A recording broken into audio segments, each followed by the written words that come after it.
غوث پور کے قریب ایک بار پھر زمین کے تنازع نے خونی رخ اختیار کر لیا، جہاں دو برادریوں کے درمیان جھگڑا شدت اختیار کر گیا۔ ایک نوجوان جان کی بازی ہار گیا، جبکہ علاقے میں اب بھی کشیدگی برقرار ہے۔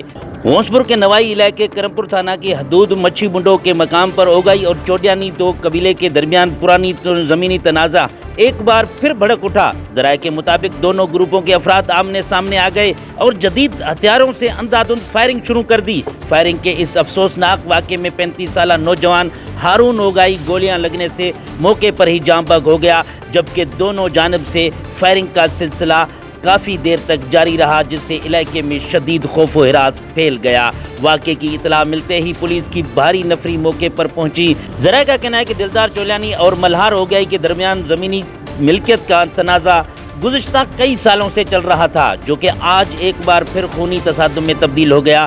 جاں بحق ہونے والے نوجوان کی لاش جب گھر پہنچی تو کوہرام مچ گیا، اہل خانہ غم سے نڈھال ہو گئے، جبکہ پورے علاقے میں سوگ کی فضا قائم ہو گئی۔ سوال یہ ہے کہ آخر کب تک زمین کے تنازعات انسانی جانیں نگلتی رہیں گی، اور کیا قانون نافذ کرنے والے ادارے اس خون ریزی کو روکنے میں کامیاب ہو سکیں گے؟